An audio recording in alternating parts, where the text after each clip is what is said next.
بسم الله الرحمن الرحيم،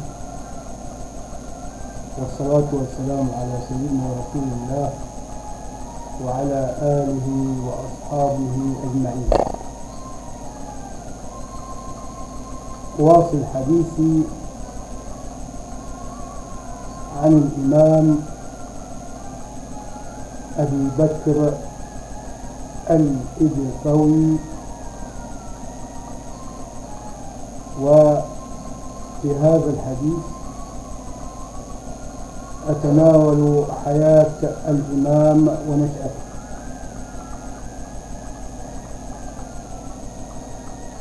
إمامنا العامل بكتاب الله وسنة رسوله صلى الله عليه وسلم هو محمد ابن علي ابن أحمد ابن إدريس ابن علي ابن يوسف ابن عبد الرحيم العلوي ابن إدريس الميمون ابن مصطفى عبد الستار ابن عبد الصمد ابن عبد المعطي الشاش ابن هشام ابن حسين ابن عثمان ابن منصور ابن محمد ابن أحمد ابن محمد، ويكنى بأبي بكر ابن نور الدين ابن عبد الوهاب ابن عز الدين ابن عمر النجاتي ابن سعيد البكري ابن إبراهيم الحافي ابن المنير ابن محمود ابن محمد ابن القاسم ابن إدريس الأصغر ابن إدريس الأكبر ابن عبد الله ابن الحسن المثنى ابن الحسن الصدق ابن الإمام علي ابن أبي طالب كرم الله وجهه ورضي الله عنه.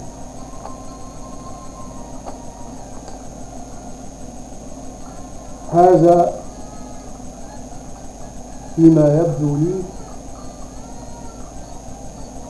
نسب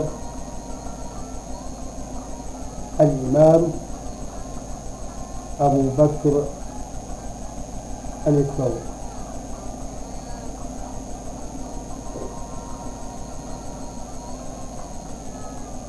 ويكنى بالإبرقوي نسبة إلى مدينة إدفو بمحافظة أسوان بمصر، ومن ألقابه المتولي بمعنى أنه يدير شؤون بلدته. ويبدو أنه أحد حفدة القاسم بن إدريس رضي الله عنهم جميعا، والذي كانت له ولاية طنجة المشتملة على مدن 6 وقلعة حجر النصر وبلاد مصمودة.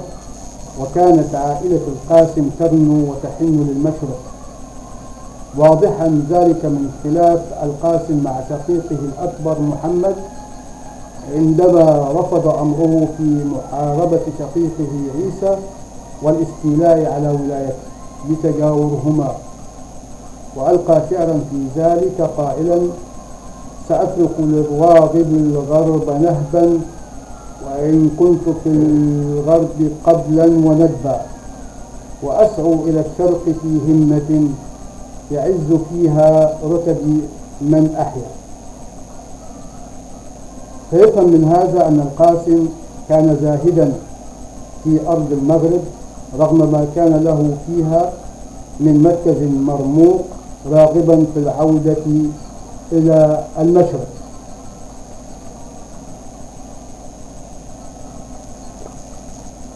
ويظهر هذا فيما نفذه أبناءه فيما بعد، فاستجاب شقيقهما عمر بالأمر وحارب عيسى واستولى على أملاكه، ثم سار لتأديب القاسم ونجح في هزيمته، وانتهى أمره إلى اعتزاله الحياة العامة وإقباله على الزهد والتعبد في رباط بناه لنفسه على ساحل البحر. وقد سار أبنائه وحفدته على نهجه في البلدان التي هاجروا إليها عقب انهيار الدولة الإدريسية في المغرب الأقصى.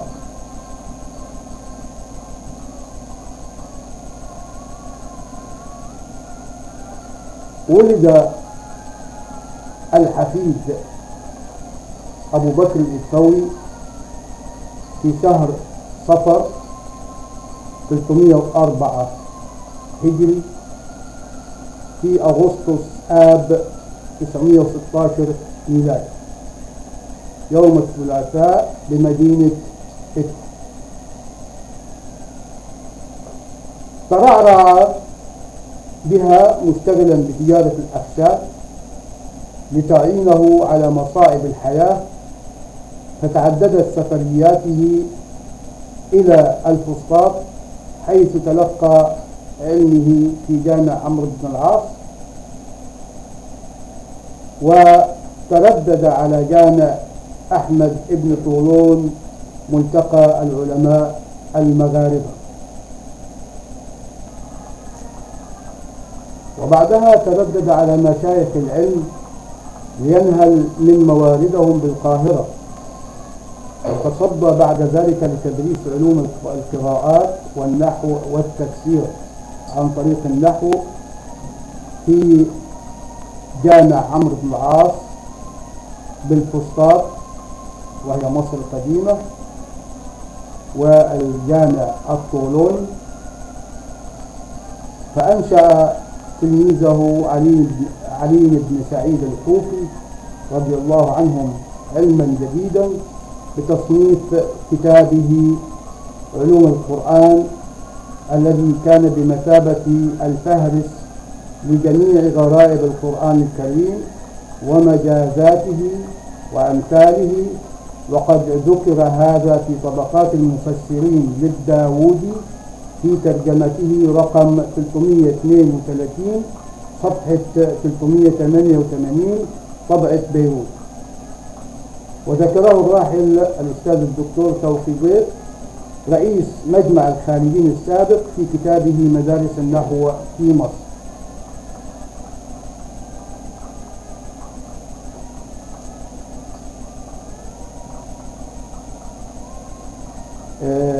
ابن الإمام الإدفوي الأوحد هو عبد الرحمن ابن محمد ابن علي الإدفوي،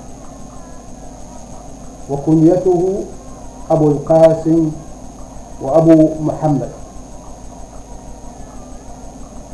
نسبة لأجداده الأدارسة المذكورين آنفا.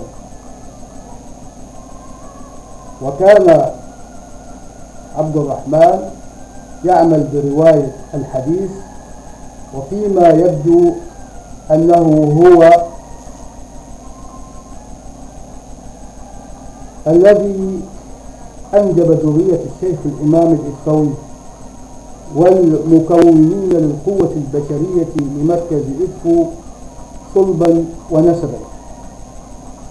ومن البارزين من أصباطه من جهة الأم المؤرخ والأديب والفقيه كمال الدين وعبد الله أبي الفضل جعفر ابن ثعلب ابن جعفر ابن مطهر الإدفوي، المنتهي نسبه إلى ثعلبة بن مطاع ابن عبد الكريم ابن موسى ابن عيسى ابن سليمان ابن عبد الله ابن أبي الكرام ابن موسى الجون ابن عبد الله ابن الحسن المثنى ابن الحسن السبت ابن علي بن أبي طالب رضي الله عنهم، والمدفون بالقاهرة خارج مقابر باب النصر ببرحة باب الفتوح.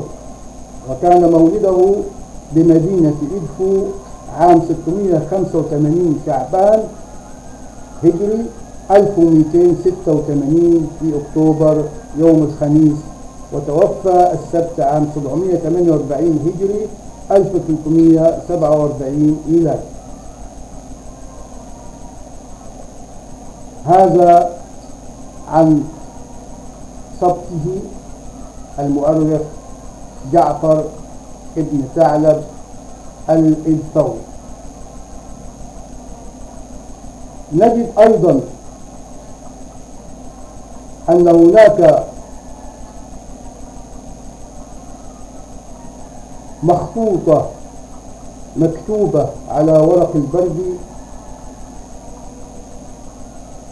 ويبدو لي أنها من مكتبة سيدي الإسطوي رضي الله تعالى عنه وأرضاه التي لم يعثر عليها حتى الآن، وترجع المخطوطة إلى القرن الثاني الهجري الثامن الميلادي، وهي كتاب الجامع في الأحاديث تصنيف عبد الله بن وهب رضي الله عنه أحد تلاميذ الإمام مالك، توفى في شعبان 197 هجري في أبريل 813 ميلادي، وهي محفوظة بدار الكتب. راجع العربية تطور وتاريخ، أستاذ الدكتور كريم زكي حسام الدين، طبعة مكتبة النهضة المصرية، صفحة 194. علما بأن الإسطوي من علماء القرن الرابع الهجري العاشر الميلادي، وأن هذه المخطوطة فيما يبدو أنها تسربت من مكتبة الإمام الإسطوي.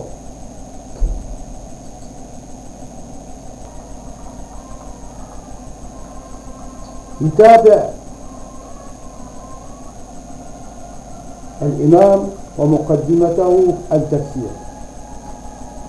قال الإمام الشيخ أبو بكر الإسطوي عن مجلداته الاستغناء في علوم القرآن، والتي بلغت 100 أو 120 مجلدا، وتعد في تفسير القرآن، لأنه لا غنى لمفسر القرآن الكريم عنها في التفسير. قوله في مقدمته: هذا الكتاب ألفناه يجمع ضروبا من علوم القرآن من بين كلام غريب ومعنى مستغلق وإعراب مشكل وإعراب مشكل وتفسير مروي وقراءة مأثورة وناسخ ومنسوخ ومحكم ومتشابه. وأذكر في الآتي إن شاء الله ما بلغني من اختلاف الناس في القراءات وعدد الآيات والوقف والتمام، وأوضح تصريف الكلمة واشتقاقها إن علمت ذلك، وما فيه حذف لاختصار أو إطالة لإفهام، وما فيه تقديم وتأخير. وإذا مر العامل من عوامل النحو ذكرته مع نظائره في باب أفرده له، وأذكر أين نزلت السورة بمكة أو بالمدينة على قدر الطاقة ومبلغ الرواية، حتى يكون هذا الكتاب بنفسه مكتفيا، وعن أن يرجع إلى أحد في تفسير شيء هو فيه مستغنيها. وبالله التوفيق والحول والقوة، وإليه مفزعنا في درس كل طلبه، والتوفيق لما فيه صلاح أمورنا من عمل بطاعته وعقد برضاه وقول صادق يرفعه عمل صالح، إنه على كل شيء قدير.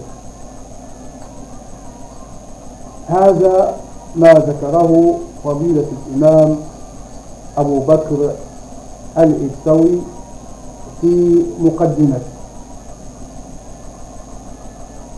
فقد قال صلى الله عليه وسلم: اعملوا بالقرآن، أحلوا حلاله وحرموا حرامه، واقتدوا به ولا تكفروا بشيء منه، وما تشابه عليكم فردوه إلى الله ثم أولي العلم من بعدي كيما يخبروكم به، وآمنوا بالتوراة والإنجيل والزبور وما أوتي النبيون من ربهم، ويسعكم القرآن وما فيه من البيان فإنه شافع مشفع،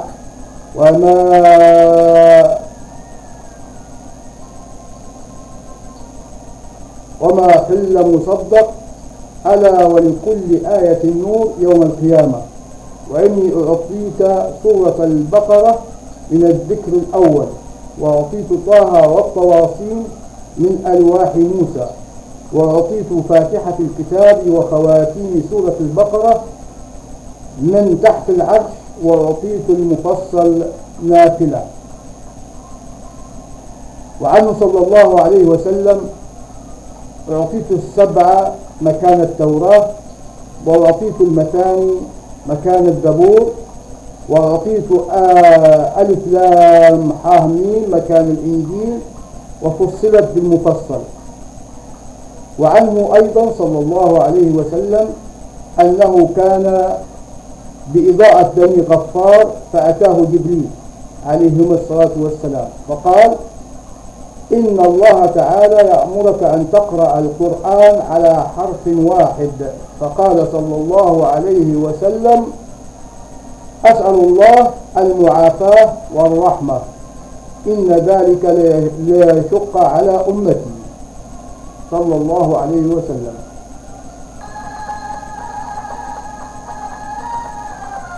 فقد قال سيدنا رسول الله صلى الله عليه وسلم: إن هذا ليشق على أمتي ولا يستطيعون. حتى ثم أتاه الرابعة فقال: إن الله يأمرك أن تقرأ القرآن على 7 أحرف، فمن قرأ على حرف منها فقد أصاب. وفي حديث آخر: ولك بكل ردة مسألة تسألنيها، فقلت: اللهم اغفر لأمتي. وأخرت الثالثة ليوم يرغب إلي فيه الخلق، حتى إبراهيم على نبينا وعليه أفضل الصلاة والتسليم. أخرج هذا الحديث بمعناه مسلم 1 على 562 كتاب صلاة المسافرين.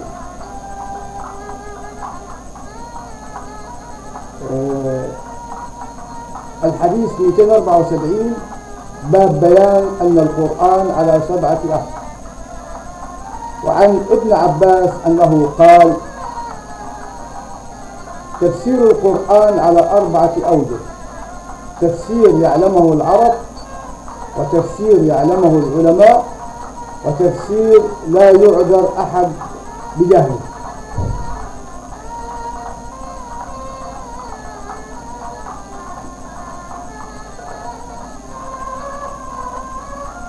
قال الإمام الشيخ أبو بكر الإبتوي رضي الله عنه وأرضاه: يعني من الحلال والحرام، وتفسير لا يعلم تأويله إلا الله، فمن ادعى علمه فهو كاذب. أخرجه ابن الأنباري في الوقف والابتداء 1 على 101 رقم 119، والنحاس في القطع والائتلاف 213. وعن ابن مسعود رحمه الله أنه قال: مثل القرآن كمثل رجل مر بشعب غدير فيه من كل النبات، فأعجبه ما رأى من نور النبات، فجعل يعجب ويقول: ما رأيتك اليوم غيثا أحسن من هذا. فبينما هو كذلك مر بروضات دنيتات، فأنساه تعجبه بهم ما رأى من النبات الأول، فمثل النبات كمثل عظم القرآن، ومثل الروضات الدنيسات كمثل ألف لام ح ميم. وعنه أنه قال: إن كل مؤدب يحب أن يؤتى أدبه، وإن أدب الله القرآن. عن أبي العالية أنه قال: نزلت في أول ليلة من شهر رمضان، ونزلت التوراة ل6، ونزلت الزبور ل12، ونزل الإنجيل ل18. وروى سعيد بن جبير عن ابن عباس في قوله جل ثناؤه: إنا أنزلناه في ليلة القدر، قال: دفع إلى جبريل في ليلة القدر جملة، فرفع في بيت العزة، ثم جعل ينزل تنزيلا، وكان بين أوله وآخره 23 سنة. ويسترسل الإمام الشيخ أبو بكر الإبطوي رضي الله عنه ويقول: فينبغي لذي اللب من أهل القرآن أن يتلوه حق تلاوته ويتدبره ويقف عليه، وألا يكون غرضه التلاوة دون الدراية. قال الله جل ثناؤه: أفلا يتدبرون القرآن. النساء 4:82، سورة محمد 47:24. وقيل: يا رسول الله، ما بالنا إذا قرأنا القرآن لا يكون كما نسمعه منك؟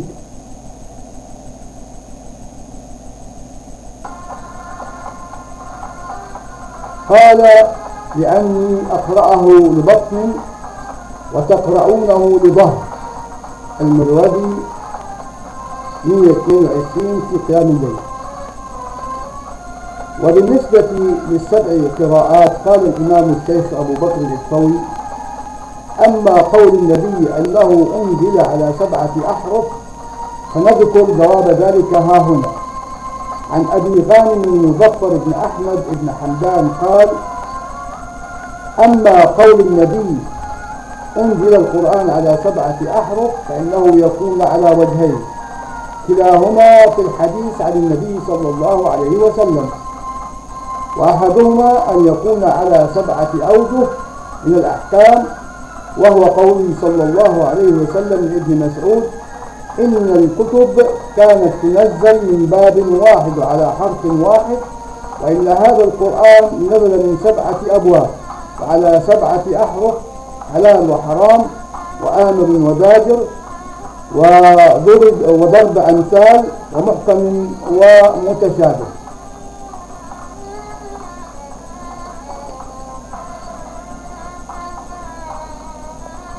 والوجه الآخر قوله صلى الله عليه وسلم: أتاني جبريل عليه السلام فقال: إن الله عز وجل ثناءه يأمرك أن تقرأ القرآن على 7 أحرف. فهذا كأنه والله أعلم مفسر للأول، لأنه بوسعه أن يقرأ على 7 أحرف بعد أن كان أمره أن يقرأه على حرف واحد. واستطرد الإبطوي رضي الله عنه قائلا: ومعناه عندي والله أعلم أن القرآن 7 لغات متفرقة في جميعه، وبعضه بلغة هؤلاء حتى يأتي على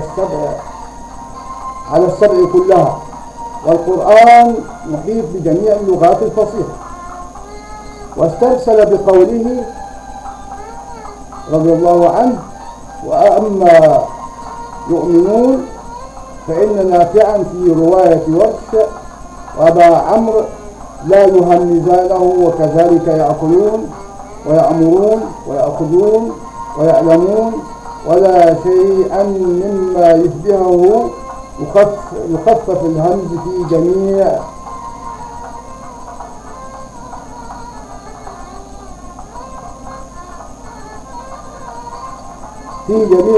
ذلك، والباقون يهمزون. ذلك كله على الأصل، وهو أيضا قراءة نافع القديمة. قبل تأليفه المقرأ الذي ألفه واختاره لنفسه الاستغناء، الجزء الأول صفحة 44. والنبي والأنبياء والصابئين والنسيء والبرية وسأل سائل وما أشبه ذلك، فتحقيقه وتخفيفه بمعنى واحد.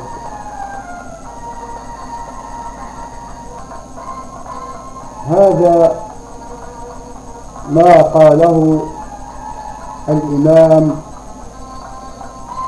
أبو بكر محمد بن علي بن أحمد الإيثاوي رضي الله تعالى عنه وأرضاه في مقدمة مجلداته الاستغناء في تفسير القرآن وعلومه. ونذكر أن الإيثاوي من أئمة القرن الرابع الهجري العاشر الميلادي، وهو أحد أئمة التفسير المعدودين في هذا القرن.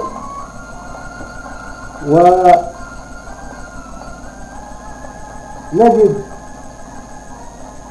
أن ابنه الإمام عبد الرحمن أحد أئمة الحديث أيضا في القرن الرابع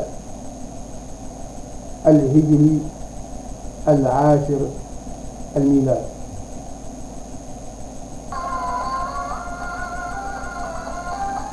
والدليل على أن الإمام أبو بكر الإيثاوي هو أحد حفدة القاسم، الإمام القاسم ابن إدريس الأصغر ابن إدريس الأكبر ابن عبد الله ابن الحسن المثنى ابن الحسن السبط ابن الإمام علي رضي الله تعالى عنه وأرضاه وكرم الله وجهه. ما هو هذا الدليل؟ أولا أن ابنه الأوحد عبد الرحمن، إن ابنه الأوحد عبد الرحمن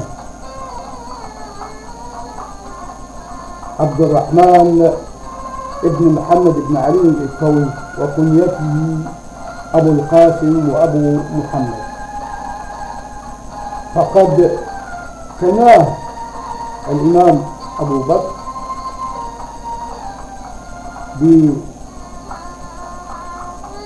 بأبو القاسم وأبي محمد نسبة لأجداده، سواء جده الكبير محمد ابن إدريس أو جده القاسم ابن إدريس كما ذكرت آنفا.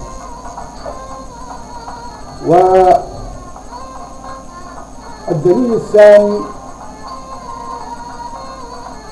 أن الإمام أبو بكر الإيثاوي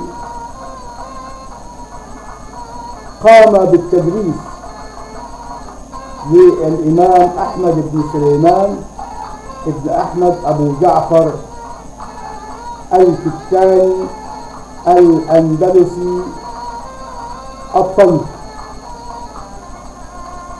فقد قرأ هذا الإمام على الإمام أبي بكر الإيثاوي، وهذا ما جعل من طبقات القراء لابن الجزري في الجزء الأول صفحة 57 وصفحة 58. بمعنى أن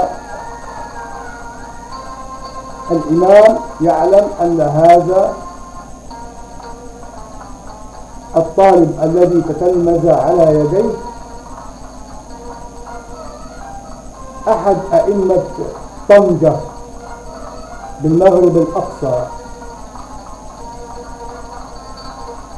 وطنجة هذه هي الولاية التي كان يحكمها جده القاسم ابن إدريس الأصغر. فكل هذه قرائن وأدلة تثبت أن الإمام أبا بكر الإسكوي رضي الله تعالى عنه وأرضاه شريف إدريسي، وهذا ثابت في نقابة الأشراف بمصر.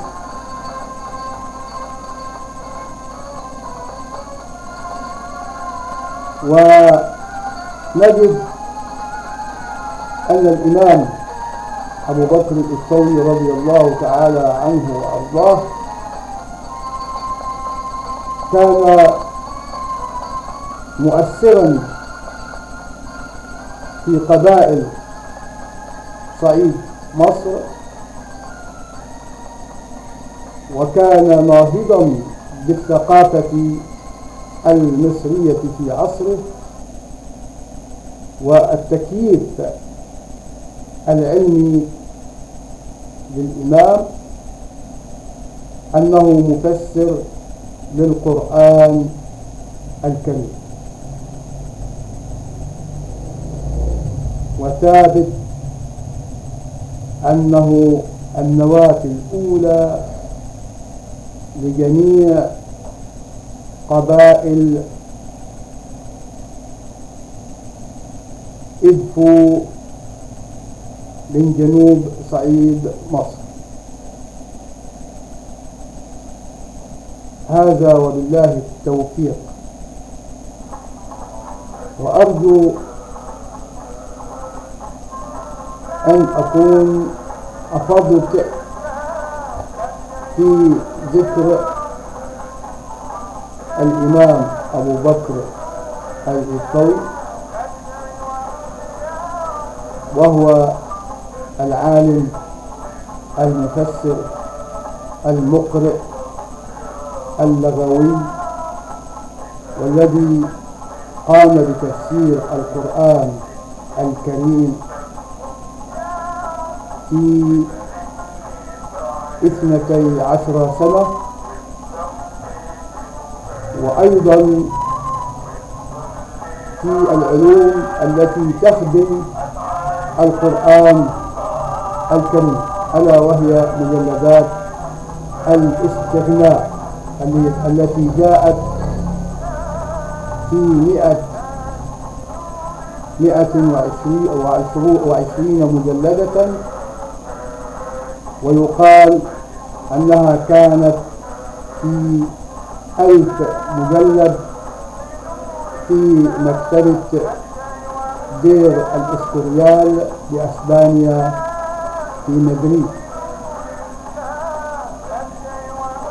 وإن شاء الله نوالي الحديث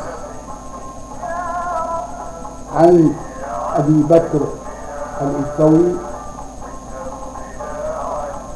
في الأيام القادمة. وبعد الانتهاء من سيرة الإمام أبي بكر محمد بن علي الإسكوي الإدريسي الشريف، سأتحدث عن التراث الإسكوي وعن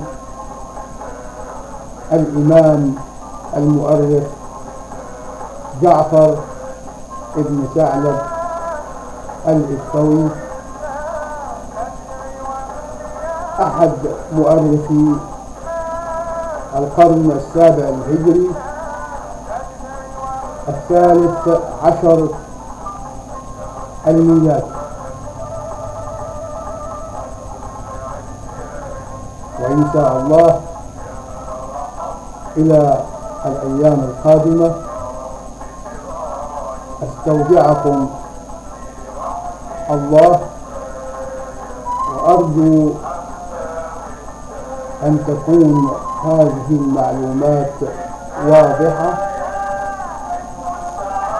لما قلته مسبقا من أن موضوع الإمام أبو بكر الإسطوي موضوعا جديدا لم يطرقه أحد من الباحثين أو الباحثات في مصر.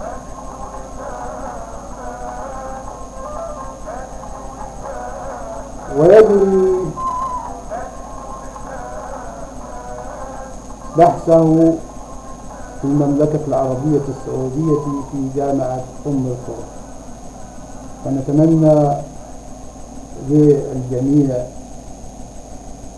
التوفيق والنجاح وإخراج مجلدات الاستغناء ليستفيد منها العالم الإسلامي.